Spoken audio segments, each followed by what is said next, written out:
ക്രിസ്മസിന്റെ ഒരു സെലിബ്രേഷനിൽ എത്തി നിൽക്കുകയാണ്. സോ ശ്വേതാജിയുടെ ക്രിസ്മസ് ഓർമ്മകൾ എന്തൊക്കെയായിരുന്നു?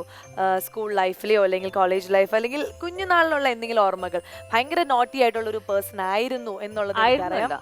ആണ് ആണ്, സ്റ്റിൽ നോട്ടിയാണ്. നോ നോ അപ്പൊ ഈ കുസൃതികൾ ഏറ്റവും കൂടുതൽ കാണിച്ചിട്ടുള്ള എന്തെങ്കിലും ഒരു ക്രിസ്മസ് ഓർമ്മ മനസ്സിലേക്ക് വരുന്നുണ്ടോ? I M basically quite A naughty person. ഞാൻ എന്ത് വേണമെങ്കിൽ ചെയ്യും. അപ്പോൾ സോ കുറെ അങ്ങനെ ഉണ്ട്. അങ്ങനെ ഒന്നും ഒരു പെർട്ടിക്കുലർ ആയ ഒരു മൂവ്മെന്റ് ഒന്നും ഓർമ്മ വരില്ല. പക്ഷെ എനിക്ക് ഇത്ര ഓർമ്മയുണ്ട്, ഒരു വലിയൊരു ബോക്സിൽ തുറന്ന് എൻഡിൽ എഴുതിനെ ഹായ് ഹാപ്പി ക്രിസ്മസ് എന്ന് മാത്രം ഉണ്ടായിരുന്ന ഒരു ഫ്രണ്ടിനെ കൊടുത്തിട്ടുണ്ടായിരുന്നു. So that was one of the beginning of ഒരു കുസൃതി. But yeah, ലൊക്കേഷനിലുള്ള എന്തെങ്കിലും Christmas ഓർമ്മകളുണ്ടോ? I think no, I don't remember. Basically ഞാൻ അപ്പോൾ മുങ്ങണ ഒരാളാണ്. സെലിബ്രേഷൻ വന്നാൽ നമ്മൾ മുങ്ങും. എങ്ങോട്ട് മുങ്ങും? മുങ്ങുന്ന് പറഞ്ഞാൽ ഞാൻ തിങ്ക് ഹോളിഡേ, യൂഷ്വലി ആ സമയത്തെല്ലാം ഹോളിഡേ എടുക്കുന്ന ഒരാളാണ്. Basically I am quite a celebrating person. എല്ലാ ദിവസവും ക്രിസ്മസ് ആണ്, ഓണമാണ്, വിഷു ആണ്, ദിവാലിയാണ്, ഓൾ ദ ടൈം സെലിബ്രേഷൻ ആണ്. ആൻഡ് ആ ഒരു പ്രസരിപ്പായിരിക്കും ശ്വേത ചേച്ചിയുടെ ഹോൾ പേഴ്സണാലിറ്റിയിലുള്ളത്. എനിക്ക് personally as a person, as an artist എല്ലാം ശ്വേത ചേച്ചി ഭയങ്കര ഇഷ്ടമാണ്. I really love you Shwetaji. Thank you. I wish I could hug you, but അയ്യോ അതെ, അത് പറയാനോ, ശ്വേതാജിയുടെ മെയിൻ ആണ് ആ പവർ ഹഗ്.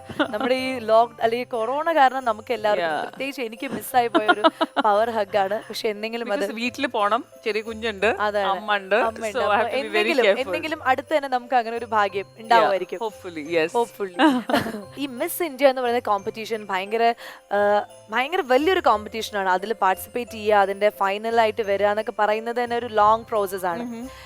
ശ്വേതാജി എങ്ങനെയാണ് അതിനെയൊക്കെ ഹാൻഡിൽ ചെയ്തത്? ഞാൻ കോഴിക്കോട് എൻ്റെ ഒരു ഫ്രണ്ടിന്റെ കൂടെ ആദ്യമായിട്ട് പാർലർ, അവിടെ കോഴിക്കോടിൽ ബെറ്റർ ഹാഫ് ഒരു പാർലർ ഉണ്ട്.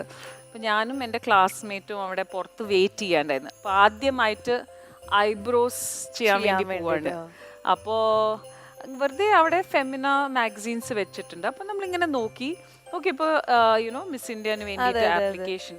അപ്പോൾ നമ്മൾ വെറുതെ ടൈം പാസിന് അത് എല്ലാം ഫില്ല് ചെയ്തു. എൻ്റെ ഫ്രണ്ട് അത് സൈൻ ചെയ്തു.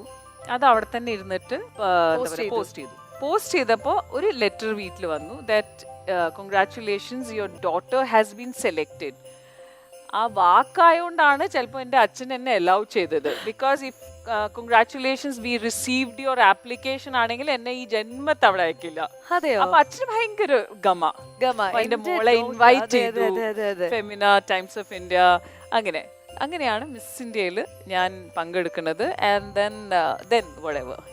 ആ ഒരു ജേർണി വളരെ സ്മൂത്ത് ആയിരുന്നു. ആൻഡ് അതിലൂടെ ഒരുപാട് നല്ല ഫ്രണ്ട്സിനെ സ്വന്തമാക്കാൻ സാധിച്ചു. മുംബൈ പോലുള്ള അല്ലെങ്കിൽ ബോളിവുഡിലേക്കൊക്കെ ഒരു എൻട്രി കിട്ടി അല്ലേ? മലയാള സിനിമയാണോ അതെയോ ഈ ഹിന്ദി മൂവീസ് ആണോ ചേച്ചിക്ക് പേഴ്സണലി കംഫർട്ടബിൾ ആയിട്ടുള്ളത്? ആ സമയത്ത് language wise obviously Bollywood. Hindi എനിക്ക് ഒരു ഫസ്റ്റ് ലാംഗ്വേജ് തന്നെയാണ്. എൻ്റെ തുടക്കം ക്യാമറ ഞാൻ ഫേസ് ചെയ്തത് കേരളത്തിൽ മലയാളം സിനിമയിലാണ്. ഞാൻ ഇന്നും ഫേസ് ചെയ്യുന്ന മലയാളം സിനിമയാണ് എനിക്ക് ഒരുപാട് ഡിഫറെൻറ്റ് ടൈപ്സ് ഓഫ് ക്യാരക്ടേഴ്സ് തന്നിട്ടുണ്ട്.